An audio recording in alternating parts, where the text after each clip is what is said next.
When you start training in your 20s, it doesn't just build muscle, it builds your future. Krishna Kumar Shetty began his fitness journey in 1986, long before gym selfies and protein shakes became a trend. Life tested him early.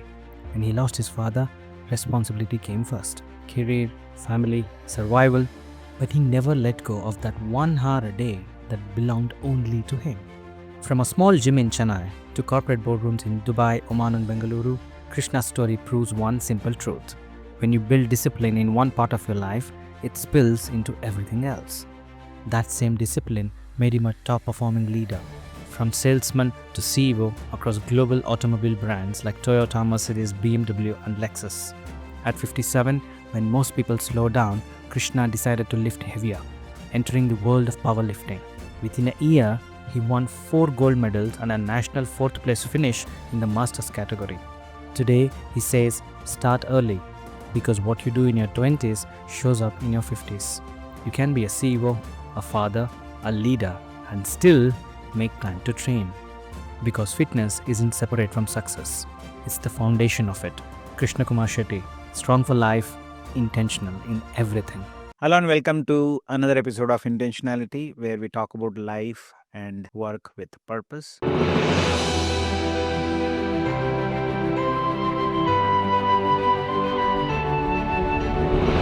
Today, we have someone who has a mantra to lead a very happy life. So, what is that mantra? Lift weights, do strength training for your physical fitness. Love animals, watch movies for your emotional fitness. And love all languages, learn all languages so that you can interact better with people, and play sports so that you are with people to improve your social fitness. And be disciplined, excel in your work to improve your financial fitness. He says, if you put in effort in your 20s, you will peak in your 50s.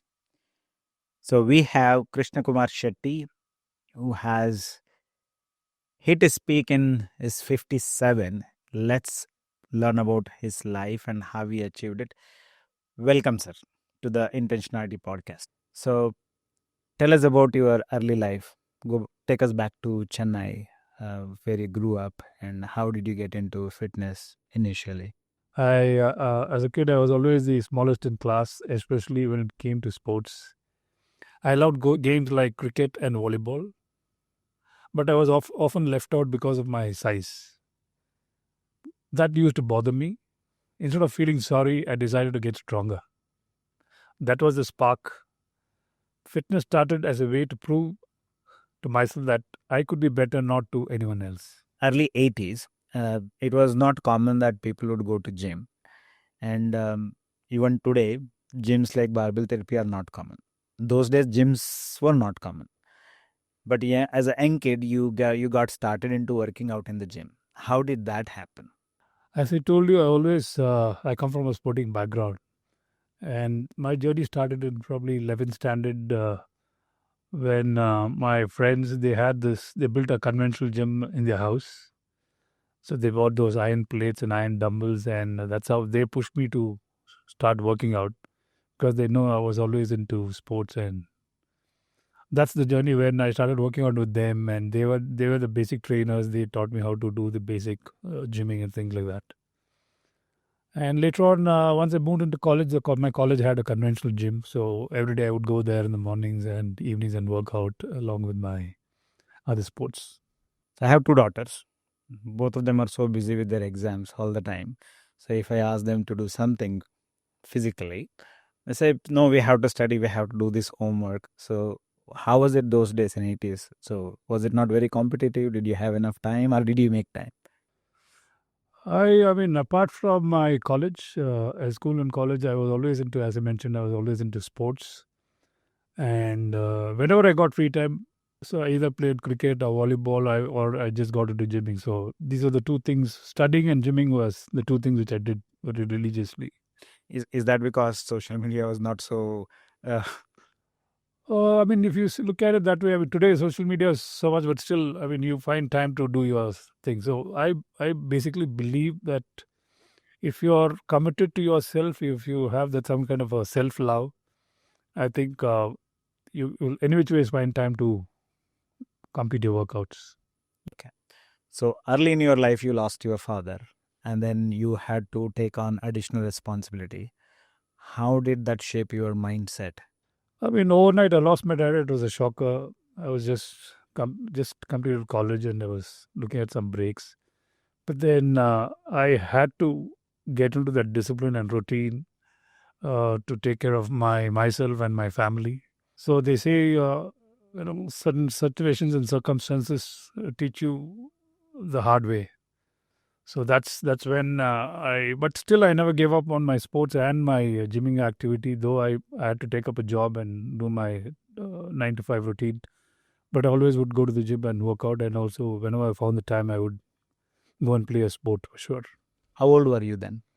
I was 21. 21. You picked up a job 9 to 5. And then when were you doing workout and sports? Workout was always in the morning, sir. Morning. I would like wake up at about 5 and around 6 to 7:30 I would work up, then come home, have a shower, have my breakfast, and then right off to my work, complete work, and then probably come back. And those days you didn't have these high tech digital gadgets, so I would go pick up a video tape and watch movies because I was a movie buff. That would probably give you some kind of a mental relaxation too. Oh, nice. So that was a very nice lifestyle as a 21-year-old kid. Yes, Uh, absolutely. It's a very disciplined lifestyle. True. So did that come from the family background? Because you said earlier, all in your family come from one or the other sports background. So do you think it came from the family, or did you pick up somewhere else? No, it definitely came from the family. As I mentioned, my dad was always into wrestling. My sister was into full-time volleyball. So at home, it was all about discipline and sports. So I thought it always has a rub-off effect on you when you have that kind of inspiration at home. So as a 21-year-old young kid, what all did you do? Did you lift heavy? Did you deadlift? What were you doing? I was basically, as I mentioned, I would follow a simple routine like we would do one day arms, one day legs, one day chest, one day lats, and then of course combine it with some sports and some running. So that would be I mean, it's a very conventional kind of workout, sir. But then I would show up every day and I would do it irrespective. I mean, there was no excuses. So that discipline was always there. And when my friends I would skip some sessions with my friends just to complete my workouts. So yes, they were not very happy about it. But then for me, at the end of the day, it paid off. That's a strong mindset, leaving other fancy stuff and then focusing on You definitely need a strong mindset because at that age and stage, you generally tend to get carried away. I mean, there are a lot of stuff. I mean, the company you have around you, and they end up, drinking. They end up traveling unnecessarily. So you need to avoid all that and you just need to be focused. And at the end of the day, that gives you the mental and physical stability. Makes sense. So later you got into a career that was into automobile industry. How did that happen? This journey started way back in 1992 when I applied for a job in Oman, and unfortunately, I got selected, and that's where my automobile journey started. I worked for a company called Bhavans, where I started selling Hyundai cars those days in 1992. So that's where the automobile journey started.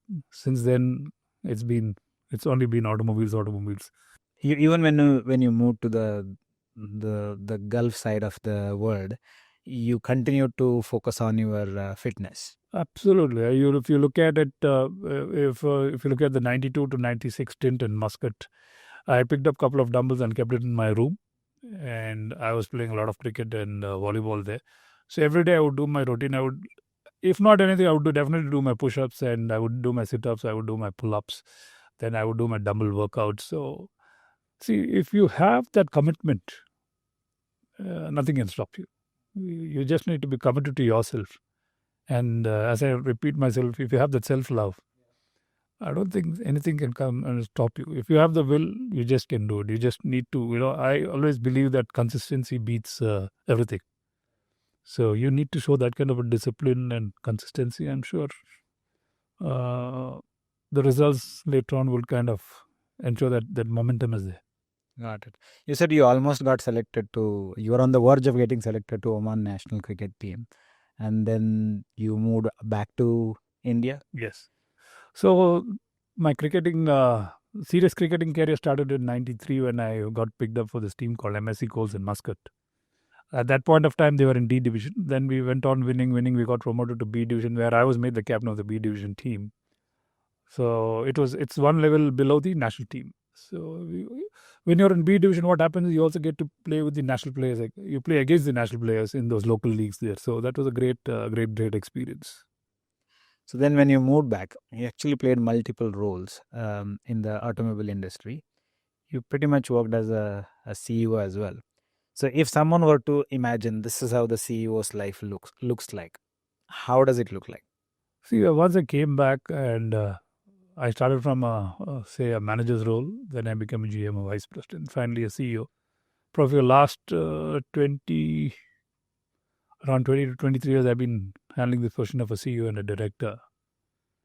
So as a CEO, I mean, I'm sure we all understand that you're heading the entire business and there's a lot of responsibility on you.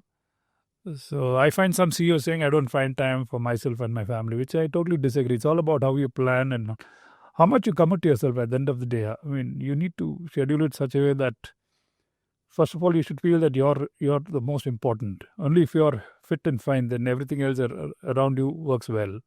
Whether it's your family, whether it's your job, whether it's your thing. So clearly, the discipline reflects in your personal life and your professional life for sure. So I always, I mean, if you look at a few stints of mine in the past, I would wake up at 5. I would cycle. I would wake up at 4 and cycle from 5 to 6:30. Then 6:30 to 8, I would gym. Then come back, get ready. Then I go to work. From then again 9:30 6:30, I would work. Come home, get ready again from 7:30 to 8, 9:30. I would either play volleyball, I would play badminton, or definitely I'm into some sports. Literally about 4 to 5 hours a day. I would kind of I'm involved in some kind of a sport or gymming and things like that. So that's even when I'm traveling. The first thing if it's a conference or things like that, morning 5:30, I'm in the gym. I would complete my workout, I would complete my breakfast, and I'm ready for the conference. So it's that mindset. It's all in the mindset. How you want to. I can always give an excuse saying I'm traveling, so let me skip those 3 days. No, I mean my mind clearly says no. You have an option that just need to go and work out. Whether it's half an hour or 45 minutes, I would religiously do that. Were there days where you had to skip anytime? Skip the gym if sometimes. What I would do is I would do my push-ups and sit-ups in the room. Acha. For me, that guilt factor, saying I've not done my routine for the day, kills me. So I would not allow that to, because once I get that guilt factor, I know the day would not be during the day. It kind of creeps into your mind saying, today you didn't do it, today you didn't do it. So I don't allow that to happen. So I would ensure that some kind of an activity, physical activity, I would do it for sure. Got it. So I understand if you wake up at 5 and then start working out, so others are not there, so they are not disturbing you. But as a CEO, you are answerable to many stakeholders. So in the evening, I'm sure there are stakeholders looking for you. So how did you cut that off once you got into some sport or gym in the evening? In the evenings, I was very clear. I was very clear with my stakeholders, and I never gave them an option unless it's such an emergency where I would have to kind of cut off and look at that particular issue, which is very, very rare. Rest, I mean, I would complete my tasks, and I'm always there on the phone. And these days, you have all the digital platforms where people can reach out to you within no time. So I was always accessible. So they were not at all worried about it. In fact, many of them, once they hired me, they wouldn't involve because they knew that I would run their business like my own business. So that's the kind of trust and bond I had with them. So that worked well for me. So you would set expectations such a way that you will take care of it. Once you give them the trust that you're there, they really wouldn't bother. They wouldn't worry about it, anything. What about the employees, the people, colleagues that are working with you? Would you set expectations with them as well? Beyond this, it's my time, me time. In fact, beyond that also, I used to spend time with them. I used to play volleyball with them. I used to play badminton with them. I used to play cricket with them. They would love it. See, I would right from a general manager was reporting to me to a technician who was to working with me. Everybody would be part of the sport. There's no differentiation there. Everybody, a washer boy, there'll be a salesman, there'll be accessories guy, there'll be a general manager. So we all would play literally every day. Oh, that's a great way. So What happens is it helps in the bonding. Okay, and you don't feel that CEO employee kind of a thing. You disconnect all that. You just play as a team. It helps a lot in inter-team understanding. So there's a finance department, there's a HR department, there's a EDP. So when we all play together, when it comes to work, they try to help each other because they have that kind of a bonding there. It really helps. So wherever I was, I formed a cricket team, I formed a volleyball team, I formed a badminton team. So sport was always a part and parcel of my life. So you integrated sports into the work. Yes, and the investors found that it really worked wonders for them too, because the employees were happy. A lot of appreciation came in. People are really happy. See, when you get into this kind of activities, it helps in your retention too. So it's just not you kind of put pressure on them on work. You at the end of the day, you also look after them in their extracurricular activities and things like that. You involve them in all these activities. They're very happy. In fact, I was going to ask you now how your discipline with your personal fitness, how did it help in excelling at your workplace? I think that's a good example of your personal fitness and commitment to it helping you at workplace. It does. I mean, the minute you're into some sport or into gymming, the consistency and the discipline automatically sets into you. And it clearly reflects because you need that kind of energy and stamina throughout the day. These are all highly stressful jobs. So for that, this discipline of, playing a sport or gymming definitely helps a lot. And throughout the day, you're full of energy and you're fully alert.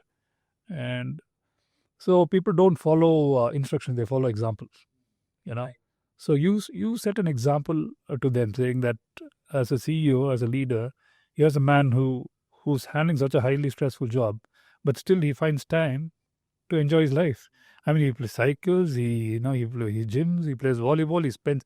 I mean, apparently I love a lot of the street dogs. I spend a lot of time with them, so every day I feed them.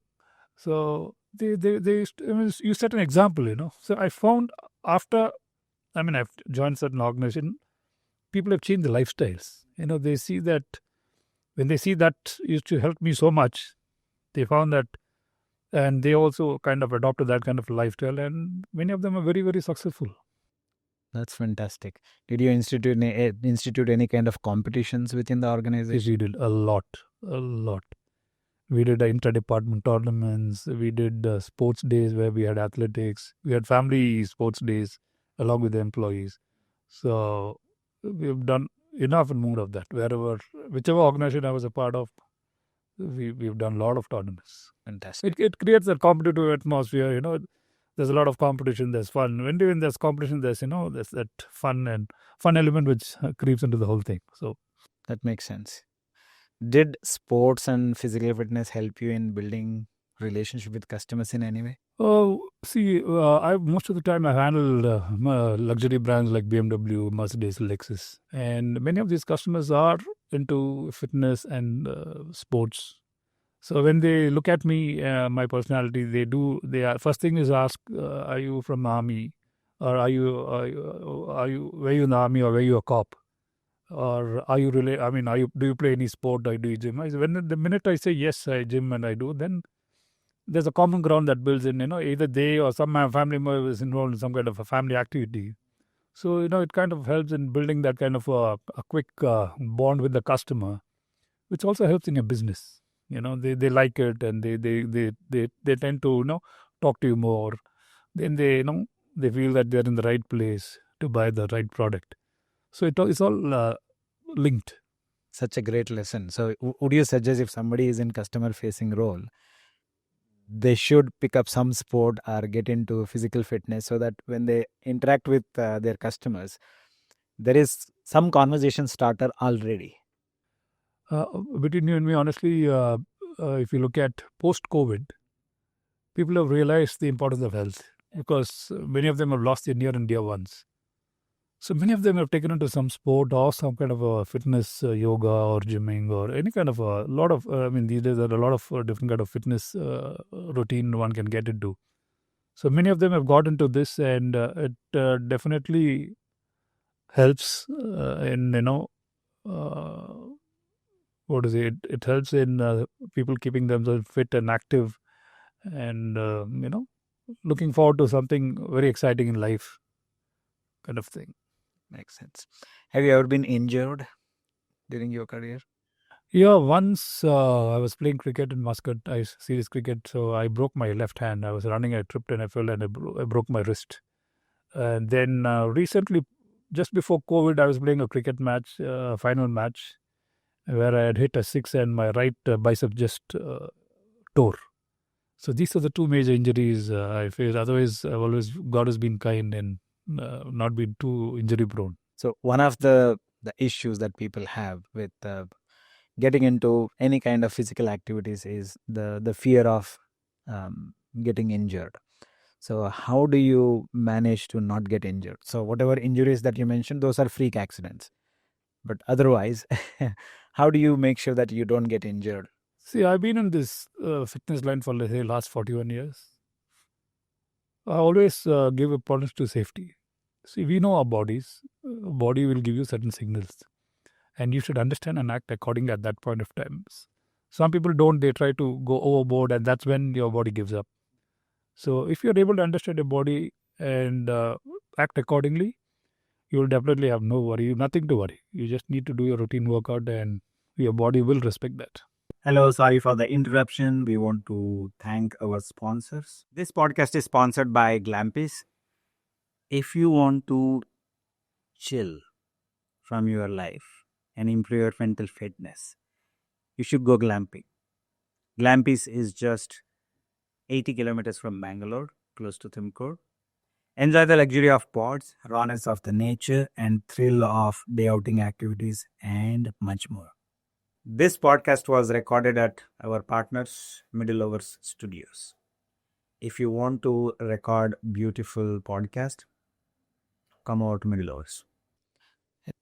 Sorry to ask this question, but many people say, listen to your body, understand your body. How do I listen to my body? How do I understand it? What are the signals that I should look for?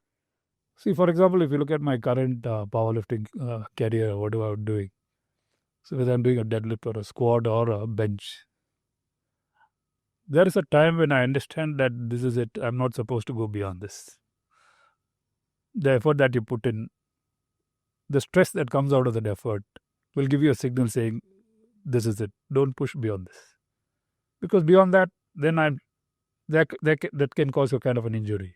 Could be a pull, could be a tear. So definitely your body gives you a signal which you should pick up and accordingly, because you know the body your best. I mean, your trainer can push you and your mentor can push you, but then you know it better that this is the time that I need to slow down and rest my body, recover, and then again go for it. Is that signal some kind of a pain, or what is that signal? I would say it's not the pain part of it. I think there is a effort level which goes into it. So when that effort level goes beyond a certain point, then that's the time I kind of slow down. I know that this is a time to slow down and not to push beyond this. So throughout your life, you have been very fit, focused on sports and fitness, but you got into competition when you got into your 50s. That when you are 57. Why did you get into competition? Firstly, I would like to thank my son for it. One day when he was chatting with me, he said, "Dad, you don't realize how strong you are. You definitely should try powerlifting." Which he was doing powerlifting. So then I said, "Okay." I mean, I definitely respect his word, and I started powerlifting. Then as I started enjoying the sport, I could realize that I could lift more and more, and then at some point of time, I realized that I could compete. So then again, my son said that this is the time to compete now. You've lifted so much and you're able to push so much. So it's a time to compete at district level. That's how this whole journey of competing started in powerlifting. I started at district level. Then I won district level goals then I went to state level. Then I won gold there. Then I went to national level. In nationals, I came fourth. So now my preparation is for the next level, which is representing India with pride. I want to represent at the Asian level, and that's my next level of preparation. Going forward, God willing, if I do well, then we're looking at World Masters. Maybe in 2 to 3 years, I want to compete in World Masters. So Asia Masters and then World Masters. So tell us a bit more about competition. So what happens in a competition?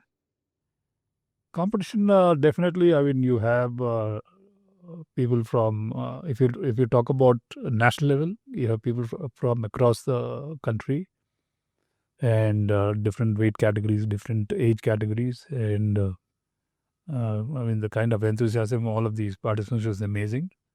So these happen in different venues. So in fact, this year it happened in Kerala, Calicut, the nationals. And the stage is set, and the dates are mentioned very clearly, given to you, and you obviously need to win at state level to compete in the national level. So then they invite you, then you go there, and you give your numbers. What's the number of numbers that you're going to pull, or you're going to bench, or you're going to squat? Then accordingly you perform, and if they're clean lifts and clean push, then you go through it, and that's it. So there will be squats, bench, and deadlifts. Yes. So what are your numbers, current numbers? Current numbers, if you look at my deads, I'm at 215 kilos. If you look at my squat, I'm at about 165 kilos. And if you look at my bench, I'm at 115 kilos. So you stood fourth in the Nationals. nationals. So you're pretty up there. Yes. I feel really good because since the first, I've been training only for 1 year. As far as the powerlifting is concerned, last 1 year I've been training. I thought that's a phenomenal achievement to come fourth in national in just a year's training. Do you think this is a reflection of what you did in your 20s? No doubt, sir. Absolutely. See, I've never got into, as I mentioned earlier, I never got into smoking and drinking. I've always been into sports, fitness. I was into athletics. I'm a 100-meter sprinter.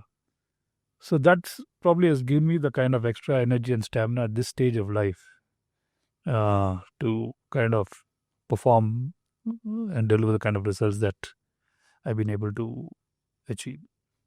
So of course, I'm sure you did not think twice when your son said get into powerlifting because you are already in that journey. If somebody is in 50s now, they have not done anything throughout their life, should they attempt something like what you're doing? I always believe that I'm a living example at 57. If I can do it, it's all about believing in yourself and being consistent. I think anybody who shows up and puts in that effort every day, I think 50s is the decade where probably it could be their best or the strongest decade they can achieve. So even if I have not done anything in my life so far, I can at least get started now, be consistent, and still be able to do some wonders. Absolutely. I'm damn sure about it. There's nothing. It's all about consistency. They say, I mean, consistency beats everything.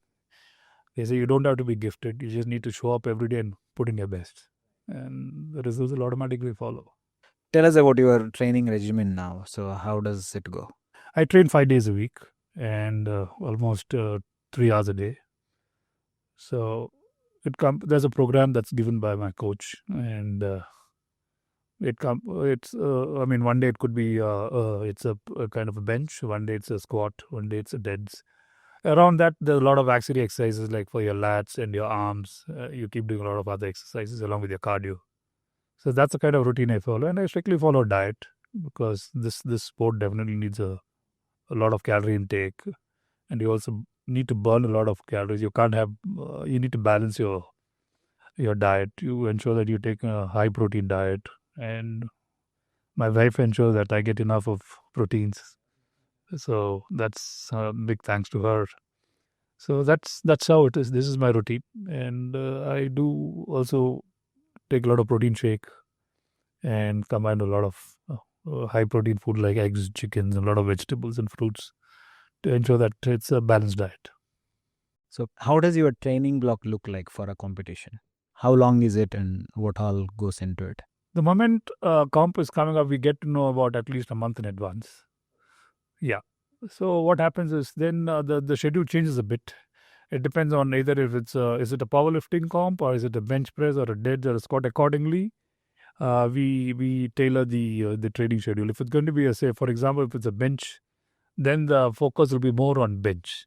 So we start pushing in all the main focus is on the bench training, and then we ensure that we go to such an extent that I peak in the comp. The peak push happens in the comp. Is 1 month good enough for peaking? Yes, okay, it's good enough. Assuming that you are already If your somebody is continuously- consistent, Ah. then definitely it is it's good enough. So it's not that I can simply start and then peak in a month. Right, that's a challenge. If you're consistent, then it's quite. Got it. So you have been in a continuous, consistent training. So whenever there are competitions, you tweak it so that you peak when the competition happens. Okay. So how do you recover from a competition? So does it take a toll when you get into competition? Tall, if it's a powerlifting comp, definitely yes, because you have to complete the dead squat and bench within a certain time, along with the warm-ups and things like that. It definitely takes a toll on you. Then once you come back, then the program is kind of rescheduled by the coach and ensure that it becomes kind of more of a deload weeks, at least for a couple of weeks, till you get your energy levels back. Then we again try and push into the high levels of weights. So that's how it is balanced. Got it. So you are working towards getting into World Masters. Yes. Right now, Asia. Hopefully, in World Masters very soon. How does that help the competition? Of course, it has that, you get that high. When you compete, you get that high. And how does it help in one's life? If you look at me as a young kid, when I was in college, I definitely knew I had the skill to represent at least state level, whether it was cricket or volleyball or for kabaddi for that matter. But then at that point of time, your parents tend to think that there's no much of income and such things. So they kind of ask you to focus only on your academics. And there's those days we would not argue with our parents. So once they say that's the final word, there's no question of ifs and buts. Can I? There's no. So now God has given me an opportunity to kind of, it gives you a sense of achievement, right? For me that it gives me a kind of a kick, a sense of achievement, which I couldn't achieve as a kid, though I had it in me. But, here's the platform where I can perform and achieve. So might as well do that. So when you have that skill set, so I don't think age really doesn't matter. Age really doesn't matter. If you have the skills, and go out there and exhibit it. So, and inspire others. Unless you feel good about it, but the number of people you inspire is unbelievable. I mean, the kind of calls I get, the kind of messages I get when I upload my status on my digital media is unbelievable. They say, "Can I start?" There are so many questions they ask me. So, you tend to inspire a lot of people, which is very good. Got it. So if you were to give a template to someone who is in their 40s and 50s, in fact, around 10 years back when I went to a doctor, the first thing he said was, "How old are you?" I said, I'm 35. He said, "That's it. Everything is breaking now." I said, "I'm just 35. What are you talking about?" He said, "No, now all the organs starts degenerating. So you have to keep it healthy. Unless you use it, you will lose it." So from 35 itself, it starts. So, but you started very well. In 20s itself, you started. But most of the people in my generation, they start realizing, okay, I'm in 40s now. Now I should keep myself healthy. All my friends, that's what I see. Now I should stay healthy. So for someone who is getting into 40s, what is the template that you would give so that they can get started? It's never too late. You just have to don't wait for a good day. You start today. Okay, just start today and start being consistent. Whether it is even 20 minutes, 25 minutes a day, any kind of a physical activity, You're not necessarily that you'll have to go to a gym and start pumping iron. You can go for a run. You can go for a brisk walk. Along with that, you can combine with push-ups and pull-ups and some kind of ground exercises, stretching, things like that. That's how you start. Once you start and once you're consistent with your diet too, it kind of shows up. And when you see the results in maybe 6 weeks or 8 weeks, then there's no stopping you because you feel good about yourself. When you look at yourself in the mirror, you start feeling nice about it. Then you become very, very consistent and you show that kind of a discipline. So I don't think anybody should even think about it twice. They should just start off, not waiting for a day. Start today, get into it, and show that consistency and enjoy life. Do you think they should join any community in order to get support, or can they start on their own? They can start on their own, sir.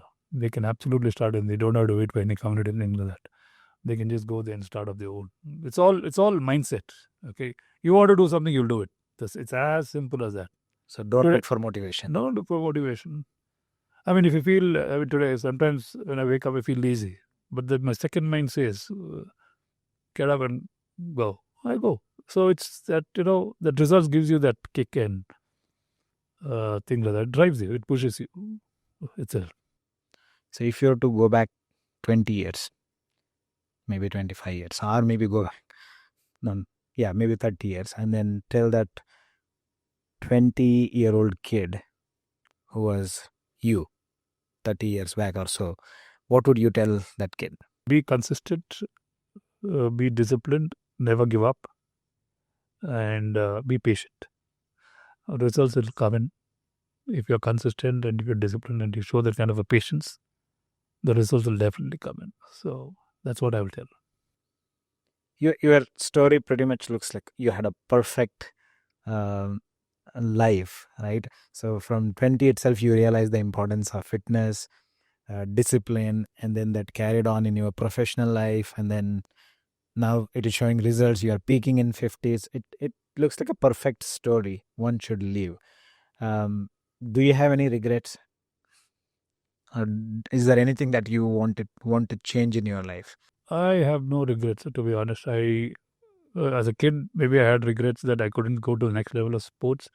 But then God gave me this opportunity to showcase my skills at a different stage of life. But I'm so happy. There's absolutely no regrets. And second thing, I just would like to inform this also that when you're so disciplined in your personal life, when you're so active, it shows in your professional life. In professional life, you look at my achievements. It's just not. I was nominated as best CEO 3 times in Mercedes-Benz India. I won twice. Pan India was the best CEO. Whether I was a brand Toyota, I was rated as the top 3 general managers in the country. So this is a reflection. So you show discipline out here, you will definitely see beautiful results out there too, in your professional career too. So it's definitely linked. So, and it gives you amazing results. Fantastic. So while that is about your physical fitness, you also told me the other day you speak 8 languages, and then you love languages. You want to learn more languages so that you can interact well with others. How does that help in one's life when you love all the languages and you want to learn? How does it help? Firstly, I have flair for languages. And how it helps is, when you work in for example, when you work in an organization, you have multicultural people. You have people from south, north, east, west. So especially on when you're interacting with the technician thing, they love when you speak in the local language. If you speak to a Tamilian in Tamil, a Malayali when you speak in Malayalam or Telugu, they feel more connected. They feel it's easier to connect with the CEO. He just doesn't speak in English or Hindi. He speaks all the languages. They feel kind of bonded with you. That definitely helps. Even in meeting, when you speak the local language out there, when I was in Hyderabad, you speak a lot of Telugu. So that people feel very, very comfortable. It becomes easier to communicate. So that the gap, saying that CEO employee thing kind of comes down, and we work as a team. They feel as a member of the team. That it definitely helps. The bonding helps. So if someone listens to you, they might think that you are very serious. you do well as a professional, and you do focus on physical fitness. You're very disciplined. People might think that you don't watch movies much, but you said you wouldn't leave even a single movie on Netflix.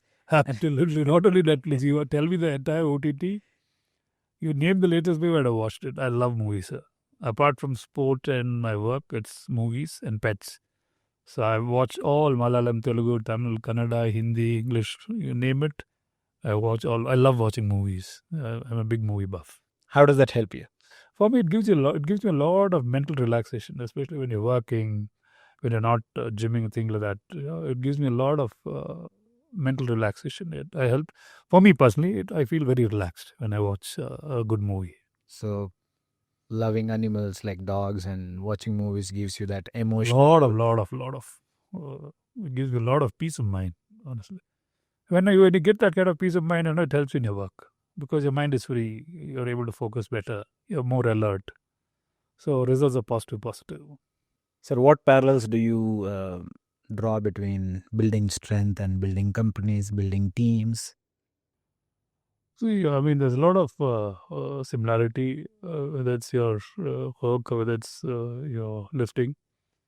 Everything, everywhere you need to, you'll fail, you'll adopt, you'll grow. So basically, you progress. So it's whether it's your business target, whether it's a lift, you just need to, put in your effort and be patient and wait for the results. So there is always a goal and you are working towards it, you are Absolutely. putting effort. True. In either case. Yes. Even after listening to all of this, someone might say, I'll start later. What message would you give them? I'll tell them today is the day. You need to start today. There's no excuses because time doesn't wait for you, and you just need to start today and be consistent and enjoy your lifestyle, a positive lifestyle. So once you get into the routine, you will love it. So go out there and give it your best. Just start doing something. Start doing it. Don't wait for the start doing it today. What is intentionality for you? Intentionality is basically aligning my action with values. I don't do anything on autopilot mode, whether it is a meeting or whether it is like everything has a purpose. So that for me is intentionality. So find your why and make sure that your actions are aligned to that why. Yes. So nothing should be in autopilot. That's a very beautiful way to put it. Thank you, sir. Thank you. Thank you so much for coming on our podcast. Really appreciate it. Thank you, sir. Thank you for having me, and it was wonderful. Thank you.